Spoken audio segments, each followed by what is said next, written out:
Robin Hood Radio presents Agriculture from Tuckerna Farms. Here's Mark Scherzer. Our Freedom Ranger meat chickens, all 50 of them, made their big move on Tuesday from their brooder boxes in the chicken coop out to their portable pen on pasture. This was a move much delayed by the increasingly bad weather we've been having lately.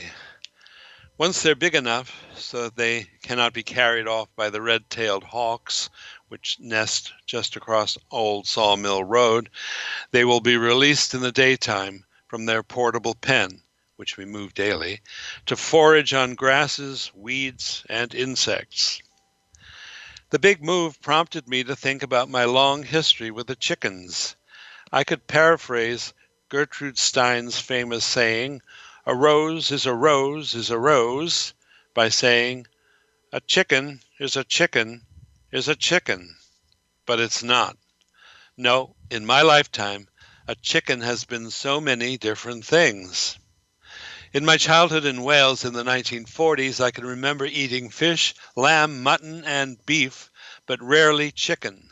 It was the days before the industrial raising of chicken took hold in Britain, and also the days of wartime austerity, so apparently having chicken was still a special thing. I can't remember much about the very occasional chicken we did eat, except that I was made by my grandmother, mother, and aunts to eat it with knife and fork. I was certainly not allowed to pick it up with my fingers. Once we moved to America in 1946, everything changed as my mother, brother, and I ended up in a house with a large chicken coop in the backyard filled with chickens. These were not specialized as they are today as egg chickens or meat chickens. These were just chickens that supplied us with eggs, but also served as the source for chicken dinner every Sunday as we culled the excess roosters and older hens. These were mature chickens with a taste and texture quite different from the immature chickens we commonly eat today. By the time I was in the late years of grade school, the supermarket had arrived, and pressure from disgruntled neighbors had forced us to give up our backyard chickens. Our chicken from then on became an industrialized product that appeared neatly packaged in the supermarket meat department. It was milder in taste and lacking in the texture that older, more muscled, free-ranging chickens had. On the positive side, it was no longer a special treat served only on Sunday, but had become an everyday meal. But then my chicken history moved back into an earlier time when I took a 3-year contract to teach at the American College in Izmir, Turkey. In the early 1960s, Turkey then was a land without industrially raised chickens and without supermarkets. Chicken was not generally available unless you found a grocer who also carried chicken. Live chickens, that is. On my first chicken buying trip to a nearby grocer, I was shocked when the elderly grocer, carrying the live chicken upside down by its legs, led me out to the curb and, wielding an axe in the other hand, beheaded the chicken, handing it to me by its legs as it bled into the gutter. I returned to the apartment, leaving a slight trail of blood behind me. I had already been warned by a fellow faculty member that the chickens generally available were so old and tough that boiling was the only way to prepare them. There was to be no fried, grilled, or roasted chicken, just boiled chicken for the next 3 years. And sure enough, I was soon being invited by Turkish friends to dinners at which boiled chicken on a bed of pilaf was often the central feature.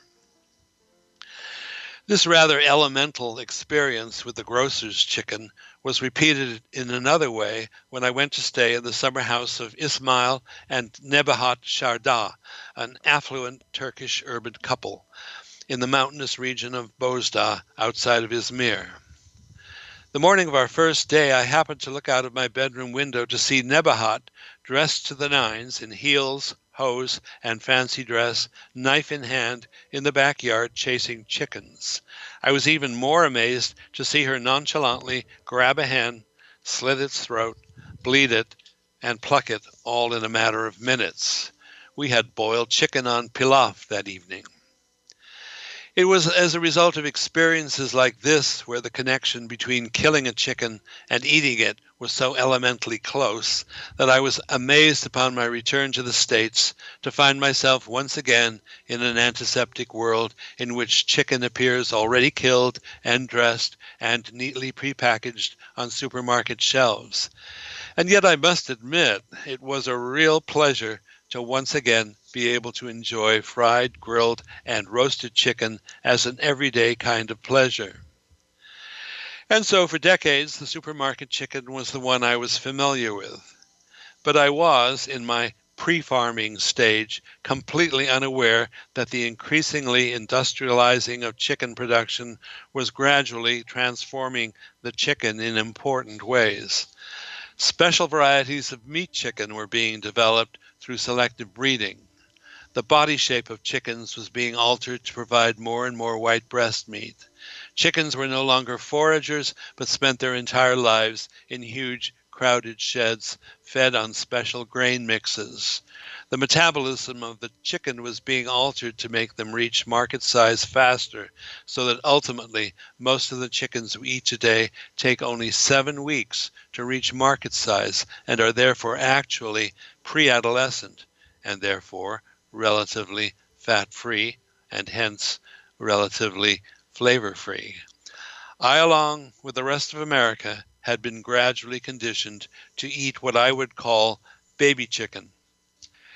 In the 1980s and 90s, Mark and I began to realize that something was missing in our chicken eating experience, so that in our summers in Sag Harbor, we searched for and found Iacona's, an organic chicken farm in nearby East Hampton, selling free-range chickens.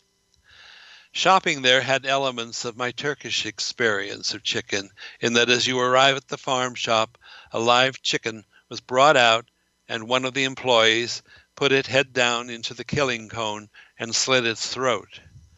After which old Mr. and Mrs. Iacona, working as a team, plucked, gutted, and cut it up right in front of you. Their chicken, because of its flavor and texture and freshness, became our special chicken, while in the city we got by on an everyday basis with the factory chicken of the supermarket.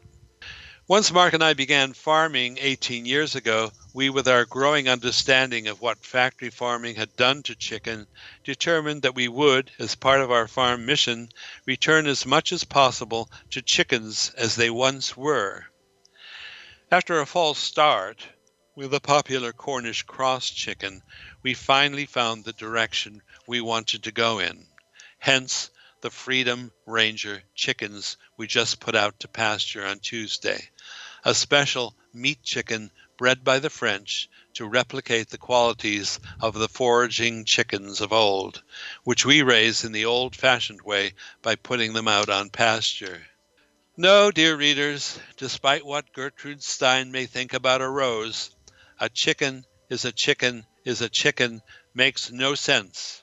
Rather, a chicken, as I have tried to suggest, is what one makes of it. Try one of our Freedom Rangers, and hopefully you'll see the difference.